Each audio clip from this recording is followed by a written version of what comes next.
Hi, everybody. Welcome to Connecting with Jennifer Filzen. Today, I'm with Miss Charmaine Hammond, who is just an amazing author and coach and speaker in Canada. Welcome! Whee! Thank you. Great to be here. I love it. So tell us a little bit about you and who you are in the world, and where you live, and then we'll get into our other fun little questions. Great. Well, I live in North Vancouver where it's actually sunny today, which is lovely at this time of year. And I have a bit of an interesting pathway, I guess, from a professional perspective. I started out my career as a jail guard. So I was a jail guard in a correctional center.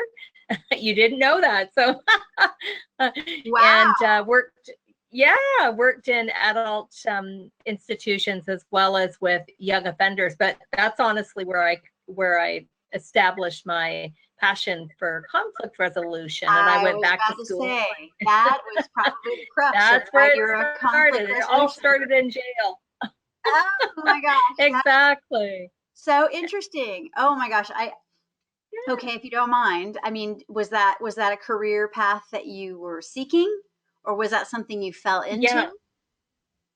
Yeah, I knew when I was in high school, I knew I wanted a career that I would be helping people and making a difference. And also probably that was a little exciting and interesting. And I was really attracted to working in the prison system. And then I found after working a couple of years with the adults that there's not everybody is ready for rehabilitation. And that's why I moved into working with young offenders and worked with thousands of young offenders in that.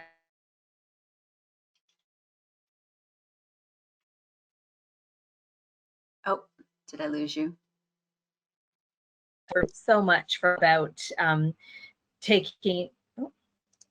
It also got me fired up about taking programs in dispute resolution and conflict management and mediation. So I moved my career into opening up my own business, and that business was a dispute resolution company where we were providing family mediation and separation and divorces.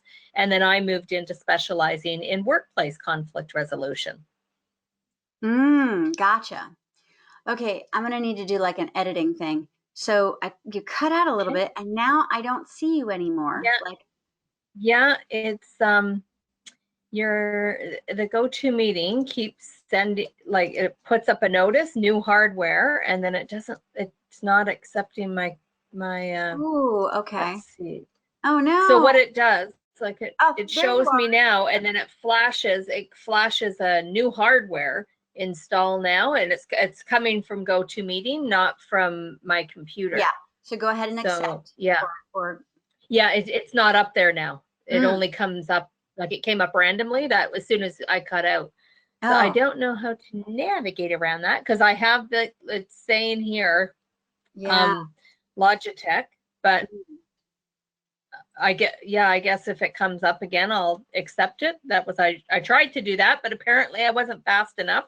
It's So okay. You know what? In the times of today, anything. We're just handling all kinds of challenges. yeah. I mean, I use I spend 80% of my day on Skype or Zoom or whatever. So yeah, Okay, for some reason my system doesn't like GoTo. that's okay. Well, we'll We'll continue. And get through if it. it cuts you out again, then what we'll do is we'll just try Zoom, or we'll schedule a different day. And because I want to be respectful of Sounds your good. time. Again, the grand No experiment. problem. Okay, gotcha. Okay, so here we are. I'll take a pause. That way I can edit. So jail, and you found that this was like a calling, right? And Yeah. and what is it that is special and unique about you that this really resonated with you? Probably I think my desire to create more kindness in the world. That's always, I've been raised in a family that really values kindness, was heavily involved in volunteering and participating in activities that were going on in the community. So there was that always that that piece of making a difference. And I work best when I work with people on a team. And especially at that time of my life, just coming out of college, and that's kind of what inspired me to tap into some of the skills that I had. And in high school, I was sort of this natural mediator where all of my classmates would sort of come to me if they had an issue or a conflict, and I was doing that very informally. And I think I appreciated the fact that you could actually work with people to look at situations differently and create different results. And that's why I chose corrections. And there was an element of counseling in that work, which really appealed to me. That is impressive. That is so impressive. And it is interesting, right? Language is such a key element to conveying so much, both on the Mm-hmm. surface and underneath. I Yeah. remembered reading an amazing book. I can't remember the author. I would have to find the book title, but something about removing the war from words. Mm. Um, it was oh gosh, it was just a beautifully written book. I'll have to look that up. Um, and pretty much it was saying, careful what your words are, because in our language that we typically use, Mm-hmm. we use words that can be very warlike. In fact, I just Mm-hmm. saw a Yeah. headline this morning because of the COVID crisis and how there's a shortage of medical supplies and face masks. Mm-hmm. And the headline was "The War on Face Masks." It's like, I don't think there's any war going on, Yeah. but it's become the hot word to use whenever there's conflict. Mm-hmm. The conflict, Exactly. the shortage. They don't want to use shortage, I guess, anymore. They want to use war. Yeah. And Yeah. when we are talking with people, we need to be very mindful in saying, this is how I feel, and I would Mm-hmm. like to resolve this issue, as opposed to, you never listen to me, and all of Yeah. those active Yeah. words that infuriate. So, yeah. So, is there, like, you're very skilled on this, you've been doing this a long time. How does one learn what you know to do more conflict resolution, especially now, since a lot of people are People are sheltered in place at stressed. home, and there's a lot of, Mm-hmm.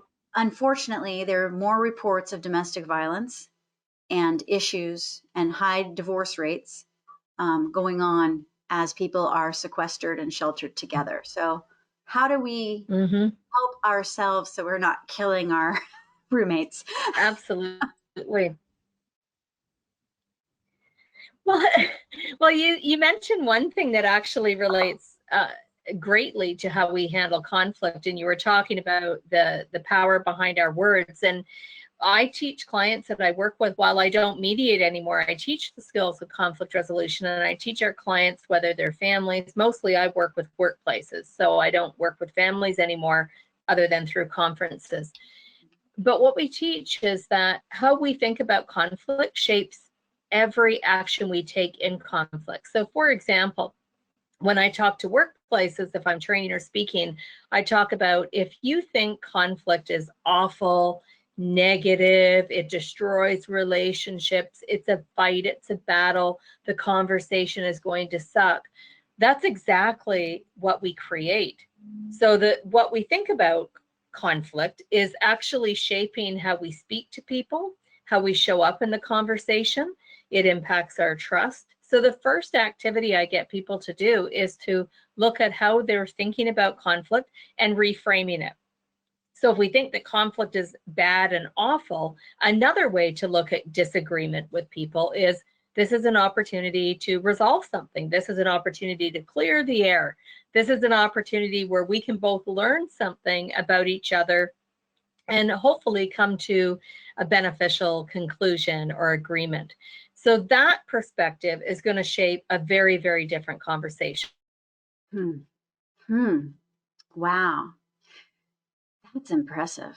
So that's what you do for a living.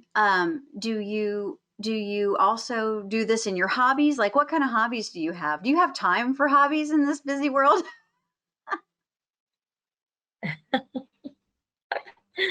Well, I write, and that's partly what I do in my business. So as a speaker and an author, I spend a lot of time writing and creating. Love to be outside, in the garden, on a bike, on a sailboat. And my biggest place of joy is probably being near the water. I love to be near water. It just gives me joy. It gives me a sense of calm, and has a for me the water a has a way of sort of taking thoughts away with the waves. And so if I'm having stress in my life, or if I'm feeling tired or run down, or if I just need a break from, technology, being near water is the best place for me to be. Agreed. Agreed. And how far is your house from the water? It is 8 blocks, so I'm looking at it right now. Yeah, I'm Fantastic. I'm it's a seven little blocks walk. away. I'm 7 blocks away from Monterey Bay. So Nice. I relate to you. And aren't we glad that we are so close? And I know that a lot of people who don't live by the ocean, they really love the ocean, but they don't have the advantage. And so, yeah, we're very, very fortunate that we can go for walks and get that peace, Mm-hmm. get that calm, because you're right. Yeah. Mother Nature is a beautiful, beautiful thing. And those waves, isn't it interesting how we have a lot of rituals around water, washing your hands, Mm-hmm. baptisms, purification. It's amazing how water is healing. Mm-hmm. It's also amazing how water over time can shape rocks, and Mm-hmm. water, a soft force, Yeah. can shape harder surfaces. It's just Mm-hmm. it's amazing, water Yeah. and the healing properties. I Totally. remembered reading several books about the healing properties of water, and how if you say to the water that you love it, and you say Mm-hmm. to the water these wonderful things, it has a memory, and it remembers. It's fascinating, the science behind water and crystals, and yeah, Yeah. that is great. And I'm so happy for you that you're able to go and Well, get some peace. and when you think about water, there's a big connection for me around communication. I actually use a number of examples about oceans and lakes and rivers and streams in my storytelling. And when I think of conflict and the words that we say, because of course in conflict, people often act first, think later. So we react based on how we feel in that very millisecond of time, Yes. and out comes our inside voice. And Yes. then we're thinking, oh, I want to retract what I've said, and go back in there. And it's like that when words are spoken. It's like dropping a pebble into a stream or into a river. We drop the pebble in, there's a little ripple, but we actually don't know the effect. Where did it land? How far down did it go? And so it's the same thing with people. When we when we react and don't think through our words and think about the impact of what we're going to say to the other person, and will it add to the conversation or take away from the conversation, it's like that pebble in the river that we never know the impact. And this became so true for me. I remember working with a young offender years and years and years ago, and it was in a drop-in center program, a community program. And this young guy was just having a difficult day. His behavior was trying on all of the staff's patients, and the friction was building. You could just feel this negative energy. And one of the staff snapped at him, and he, really reacted verbally. And when we traced back the conversation, of course, I got the opportunity to intervene and deal with the situation. And when I spent a few minutes talking to him, he had just got terrible, terrible news about one of his family members. And so was dealing with his own grief and with stuff that none of us knew. None of us knew that this was going on, but it was a really good example and reminder for me that what we put out there lands on people. And we don't know what their last 5 minutes or their last 5 hours were like. And, you know, it can cause, what we say can cause long lasting harm for people if we're not thinking that through. So communication, while we do it all day long, we are communicating all day long through our thoughts, through our words, through our actions, through our nonverbals. But it is so important to, especially for the conversations that matter most, to put that time and energy into thinking about what you want to say, practicing saying it before you go into the real conversation. That's one thing that can sustain trust and stop relationships from being damaged. Oh, so true. Oh my gosh. I mean, because anger is a fear-based emotion. And when something is going wrong, the boss, let's just say the boss is angry about something because it's a fear-based emotion. So it's like, oh my God, we're going to lose a client because of this, or we're going to lose money because of this. And those two things are bad any particular day, but especially during the era of COVID-19, where any money coming in is precious, right? Because a lot of businesses are shut down. So it's so difficult. Like for me, I'm going to just use myself as an example. I'm always trying to communicate in a very clear and positive way.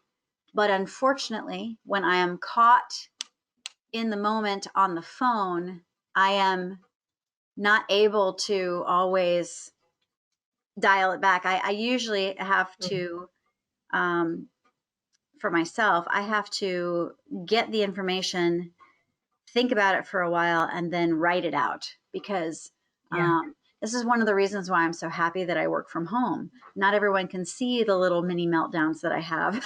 Right.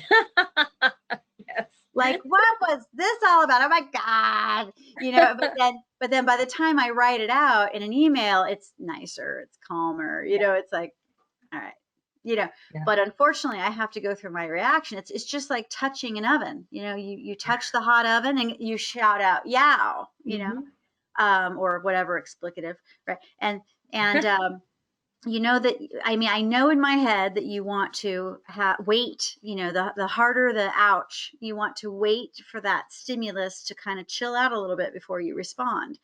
But especially on the phone, it's very difficult. So when somebody is on the phone receiving bad news or trying to do some problem solving, say, for example, an employee and a boss, you know, what advice do you have for that boss, especially when things are highly emotive?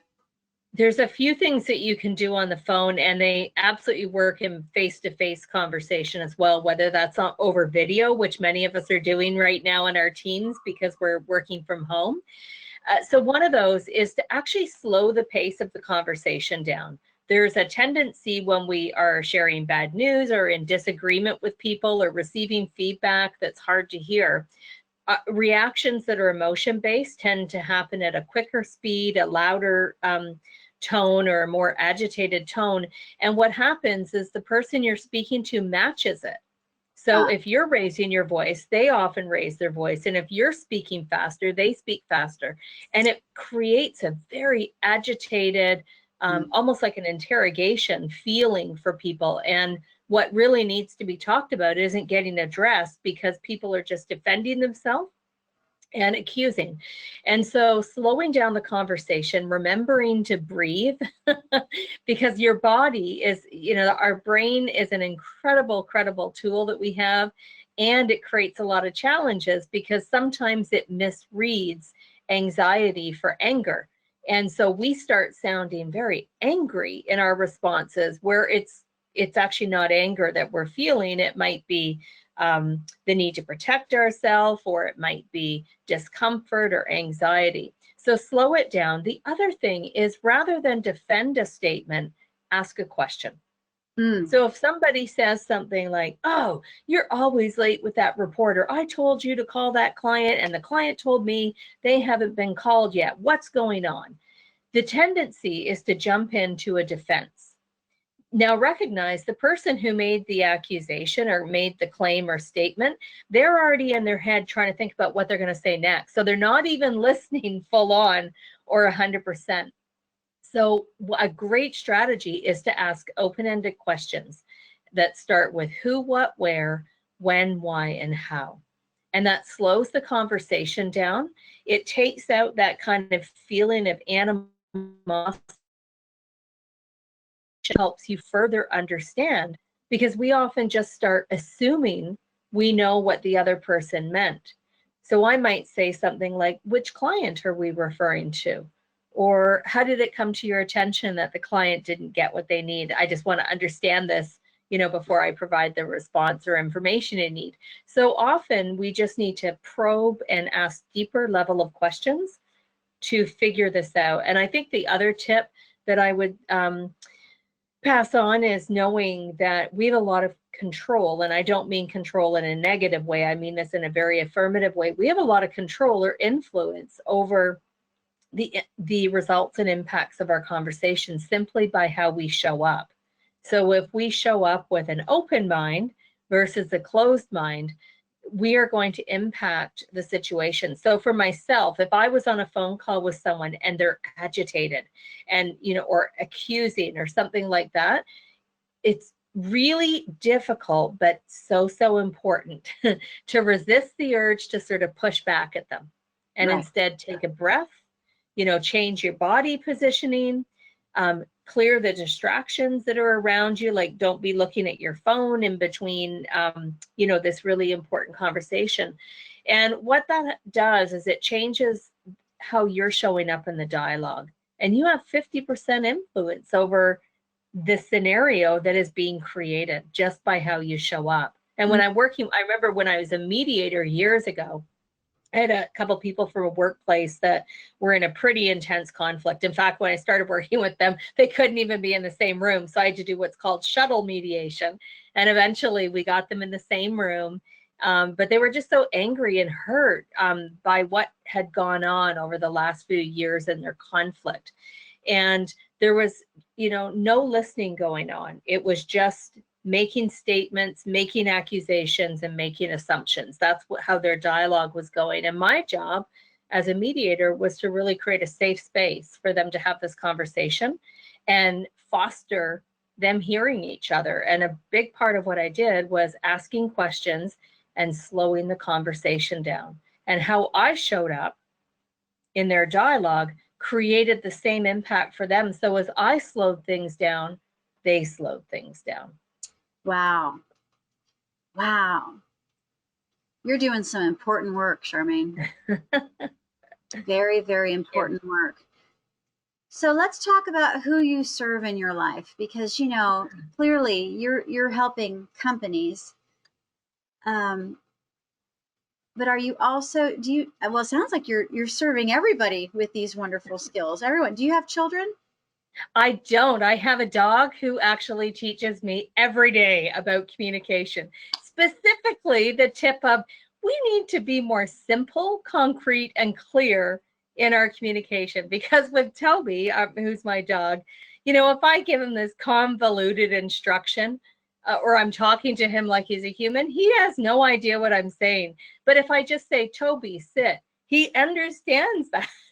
So I love the dog training that I get from Toby, because he constantly reminds me that we have to be clear in our communication, and that how we say things verbally impacts what is being understood. So I don't have children, but I have a dog, and I guess with who I serve in the world, I certainly serve companies. I do a lot of work with nonprofit organizations and service clubs as well. And what I love about the work that I get the opportunity to do, whether I'm speaking on communication, collaboration, or resilience, is the skills that I teach in the workplace make their way home to the family. So inevitably, usually what happens, if I have a class that goes over a couple of days, after day one, people will go home and they'll start asking more questions, or they'll slow the conversation down. And on day 2, when they come back into the workshop, they'll usually say, my family was looking at me like I had 3 heads, or they were saying, Dad, were you just at a workshop? But it was because they were communicating differently. They were actually trying the skills, and whether it was asking questions or slowing things down. So I love that what I teach actually finds its way around the dinner table and the drive time that you have with your kids and your partners in your life. And that's how we create change, is by people sharing. Wow. That is amazing. You know, I love what you said about your dog and how, Toby, sit. You're Yep. absolutely right. You're absolutely right. My one of my mentors, she taught me. She had a lot of women that she taught, but it was a fun little workshop called uh, "How to Get What You Want" Mm. from your man, right? Yep. And she was explaining in her beautiful workshop, because this is definitely not a man bashing thing. It was a let's help ourselves understand our men better. And she Right. was explaining how guys think, differently than we do often. Mm-hmm. I'm generalizing here, but it's like, be clear. When you ask for something, there are several steps. So Yep. step 1, first thing that you do is you ask for what you want and be really specific. If you just say, I want a car, well, there's all kinds of cars. So if you say, I want a Mini Cooper Countryman stick shift with a sunroof in the shade of surf blue, and I would like it for my birthday, that's really specific, right? Yes. And then step 2 is savor the waiting. Yeah. Because if it's something small that you ask for, then, like, could you please do the dishes? Savor the waiting, Mm-hmm. and that will get done, right? But Mm-hmm. if you don't savor the waiting and you're like, did you get the dishes done? Did you buy me my car? Did you get the dishes done? Did you buy me my Yeah. car? Then it's nagging, right? So you savor Yeah. the waiting, you put it out there, now you wait. And then when they deliver, because if they care for you, they want to be your superhero, right? So when they deliver, step 3, ooh, ooh, ooh, thank you so very much. Recognition, Appreciate acknowledgement. you, acknowledge you, support, wow, praise Yeah. them, right? And then step 4, rinse and repeat. Get really Mm-hmm. specific about what you want, savor the waiting, and ooh, ooh, ooh, recognize what they just did for you. And it's There you so go. interesting that you brought that up about your dog and how the clarity is there, because also when Mm-hmm. I'm teaching dance, my husband and I teach West Coast Swing, and in a beginning class, usually, especially the very first night of a beginning class, my husband takes the leaders, the guys, over to his section, and I've got the followers. And we are in the 21st century. There are some women who are learning how to lead, and there are some men learning how to follow. But for the most part, I have usually women in my little group of the Mm-hmm. followers. And I say, ladies, gather round. I want to tell you a secret. These men are in the dance class because they want to be with you. Right. And they are usually very accomplished men. They're captains of their industry. They've built homes. They've raised families. They're very educated. But when we bring them into a dance class, they're uncomfortable. And it's like they're little boys again trying to figure out how to ride a Mm. bicycle. Yeah. And so, what we need to do as they are learning is we need to smile and praise them for what they're doing, because they're trying. But in our culture, as females, we are encouraged to dance ever since we were little, but Mm-hmm. not so with the guys. So Right. we have to praise them and recognize that we have to go easy on them because they're learning a brand Mm-hmm. new skill, and this stuff is tough, right, for them. Mm-hmm. And I say to the ladies, we go ooh ooh ooh and good leader. We even make jokes like, "Let me rub your shoulders, good leader, good leader." We like pet them, and the guys know that we're over the top, but they laugh. And Yeah. guess what? The guys keep coming back to the dance class because it's fun, Mm-hmm. making learning fun. But I also show as an example to the ladies, if you give them this face when you're Yeah. dancing with them, they're crestfallen, right? Because they're Mm-hmm. really trying. So what you're saying is so true. Keep it simple. Mm-hmm. Understand that they're learning, and Yeah. when they got it, praise them. And you know what? Mm-hmm. I confess, I'm so glad we're having this conversation because I need to be reminded of this because I had a conversation I'm not proud of with one of my employees, and I need to Mm-hmm. dial it back, and I need to actually go in and apologize, and I will. But it is I interesting. love that you're raising that, because that's one step that a lot of us miss. The reality, like you've said, conversation goes sideways. It's part of life. We say things that we think about later, and we say, I can't believe I said that. And then the next step, which you've just described, that's so important that you're going to do, that's the piece that doesn't happen. And so here's the way I look at it. I don't golf, but I love the golfing term, the mulligan. And the mulligan is the do-over, right? It makes me sound Oh, like I'm a is that what golfer, that but I'm means? not. Oh, okay. I don't Yeah, so the mulligan, according to my golfing friends, is the do-over. And so think of it this way. If you communicate in a way that doesn't land well or doesn't make you feel good about what you said or how you handle it, know. totally okay, 100% okay to go back to the person and say, you know what, I think what I said didn't come out the way I intended it. Or, what I meant to say did not come out the right way. And I think that I may have hurt you, or I think I might have offended you, or Or I'm not eroded your proud of what I confidence, or said. made you second guess yourself, or Yeah. yeah, it's true. You're right. Exactly. Whatever it is. Yeah. And then apologize and say, let me do it again. Here's what I meant to say instead. Or let me do the mulligan, or I need a chance for a do over. I had to do that recently with a friend. I said directive than I had wanted to, but I was really passionate about what she was saying, except that passion didn't come out in my response. It came out a bit edgy. And so I playing a conversation later in the same conversation. I said, oh, you know what? I need to go back to what I said earlier. I said, I don't feel good about that. What I said didn't land right. I need to try it again. And she said, what do you mean? She didn't even like it hadn't even impacted her, but it bugged me. So you're right. It's like, I love that analogy that you used of the pebble, and you throw it in, and Mm-hmm. there's the ripple effect. You don't even know. And we think that we are, have you, I'm sure you've had this happen to you. I know I've had things happen. I have explained something or told somebody something, that this is where I'm coming from, and I want to be transparent, and I want to be very Mm-hmm. honest about what's happening, and so here's where I'm at. And I think that everything is good, right? And then I'll Mm-hmm. get like a phone call, or I'll hear like later, like, "Rah, rah, rah, rah, Jennifer did this," and da da da da da da, and it was like, huh? Like, I've literally had some phone calls where they're like, "I am so upset with you," and I'm like, huh? Like, What? Yeah. what did I do? And they're like, "Well, you said this," and I'm like,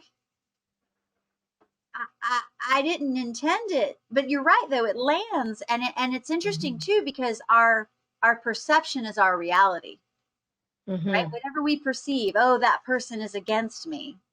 Well, Yeah. that person may not be against you, but because of other things going on in your life, you are Yeah. feeling that everyone's on you, right? Totally. Yeah. Yeah. Well, So it's like think of us as I always think of as people. It's like we have a spaghetti strainer. What's the right word for it? Colander.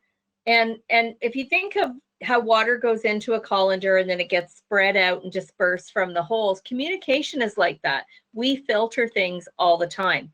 So as you send a message, that person's spaghetti strainer or colander is filtering what you've just said through how they feel in that moment. Like, have they eaten all day, or are they tired?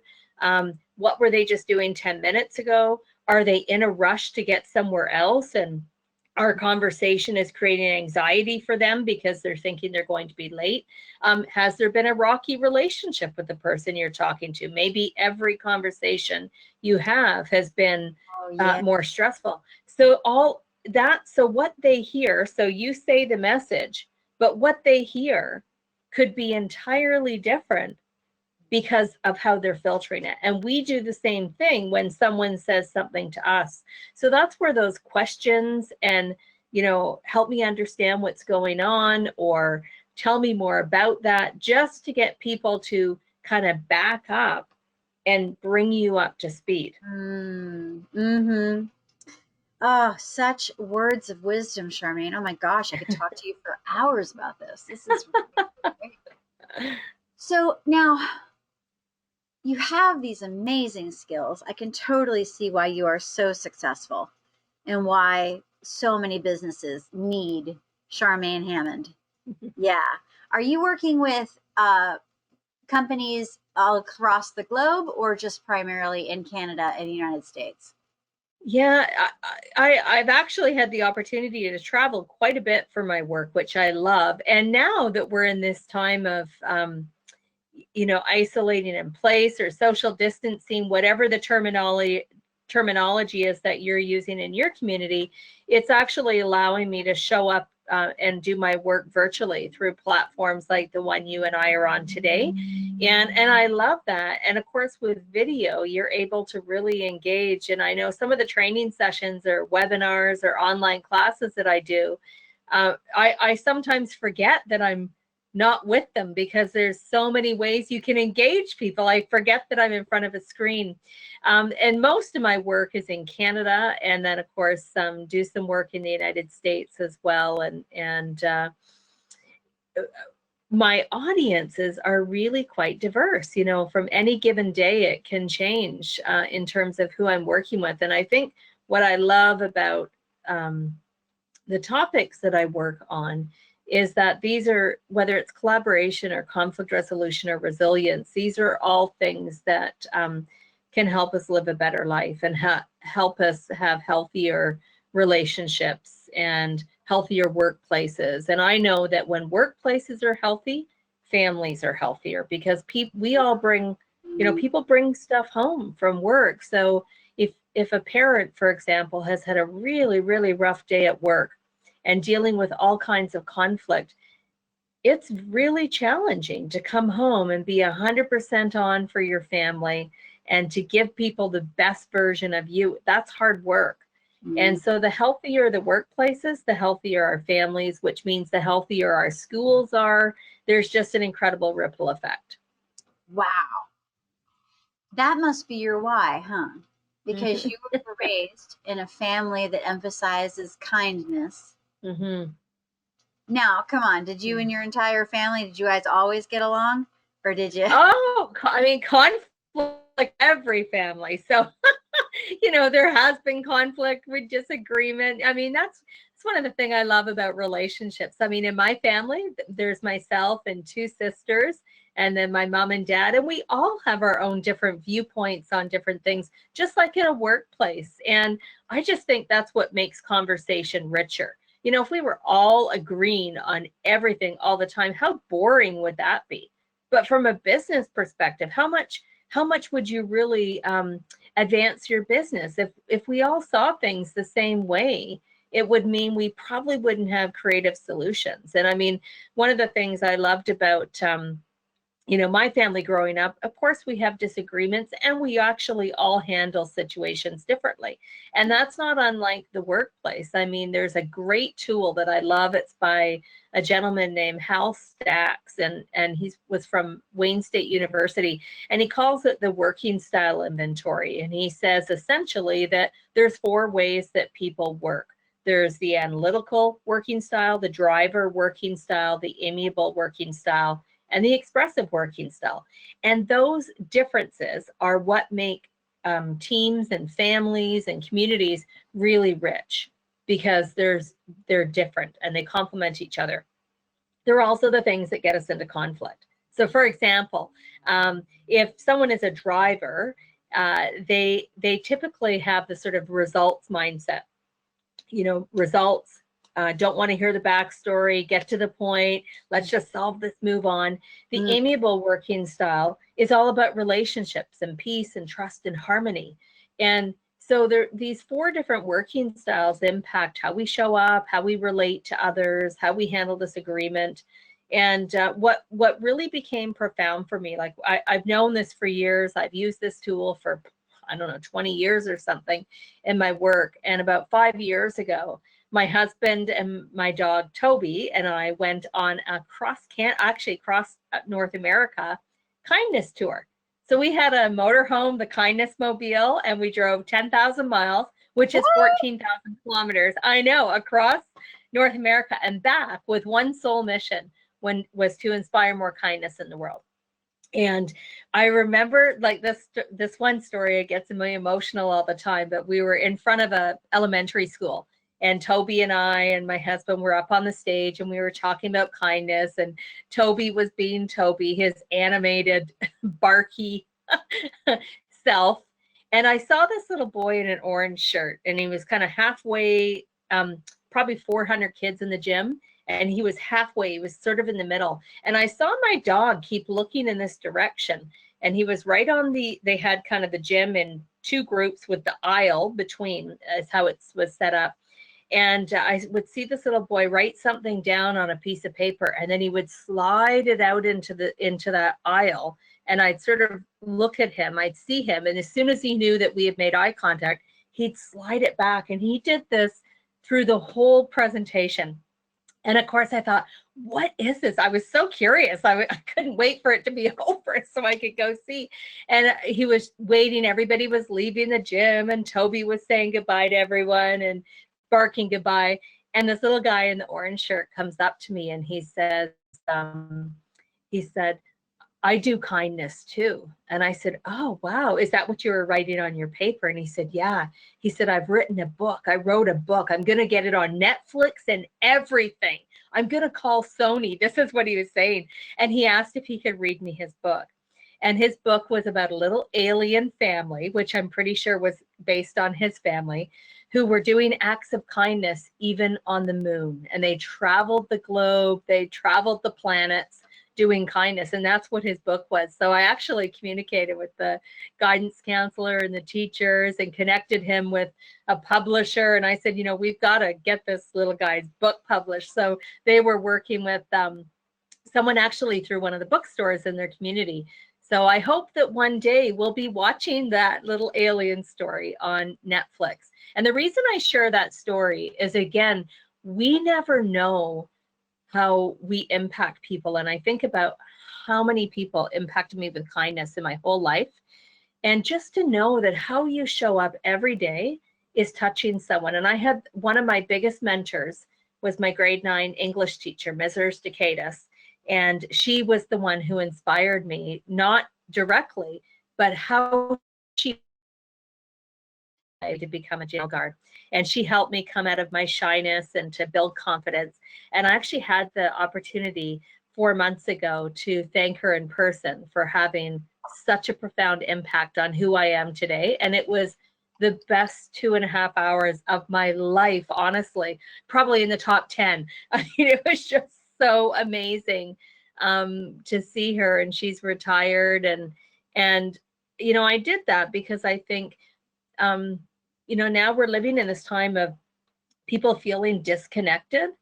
And this is a great opportunity for you to think about, who are the people that shaped you in some way? For me, it was my family and my best friend and my teachers, my Girl Guide or Brownie instructor, my dance instructor. It's great to thank them. And it goes back to what you were saying earlier about that recognition and validation for people. Mm-hmm. Mm-hmm. Wow, you are good. You are so amazing. I found you through Trina Martin's podcast. Yes, we both are fans of hers. Yeah. Yes, and then you and I had a conversation because I just wanted to reach out to you and tell you that I admired you. And then, like, I'm getting to love you more and more every single time I interact with you. You're a gem. You're a total Thank you, gem. Jennifer. And what you bring is just so important. I'm so Mm.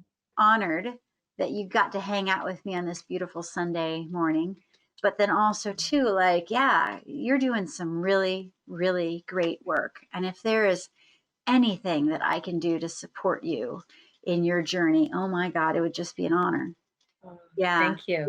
truly, truly. So, what parting advice or words of wisdom or what little takeaways? Because you've given so many golden Mm. nuggets. Oh my gosh. But So we're living in a time right now where people are feeling disconnected, and there's a lot of pressure and anxiety and change. And there's also some really beautiful things going on in the world and acts of kindness. And I love that you've created this Connecting with Jennifer, because this is a great example of bringing people together and sharing stories and just connecting. And who knows where our stories take us. I mean, that became clear today, and that happened on our phone call the other day as well. So I think one of the takeaways for me is to really consciously spend time talking to people.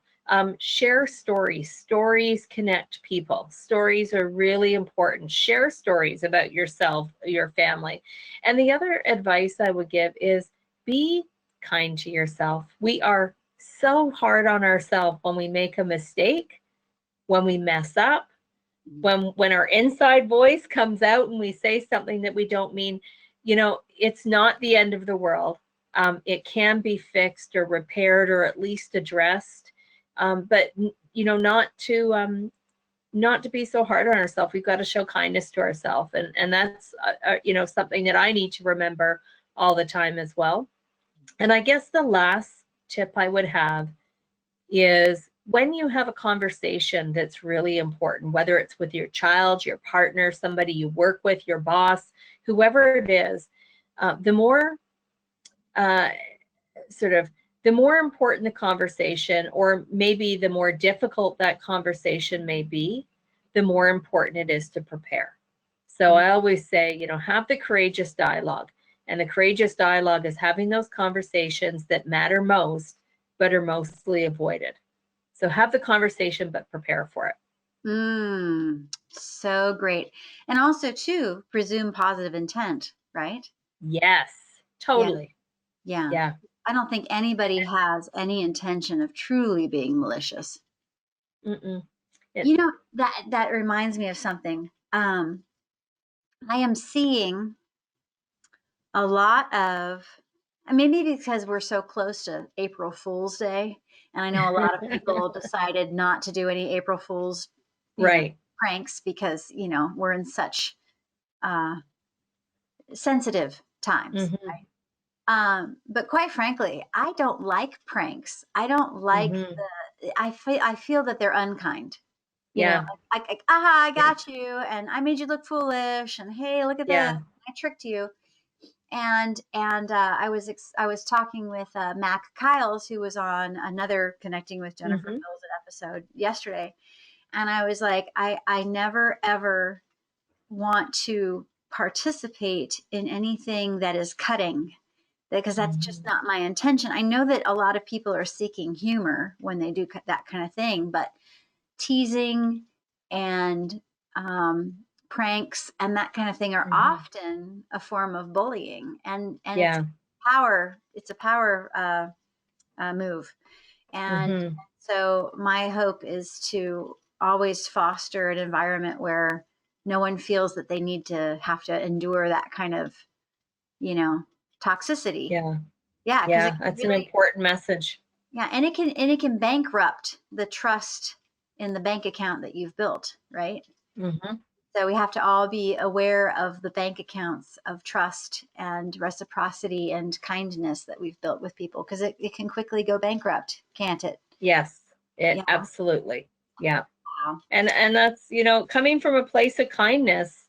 um you're When you come from a place of kindness, empathy, whatever the word is for you, I mean, it builds bridges, it creates connections, and it reduces animosity, hurt feelings, damaged relationships. So, when you come from that place of kindness or empathy, care, and concern, generally the results will be better, and we'll feel better about ourselves and how we showed up in that moment or in that dialogue with somebody.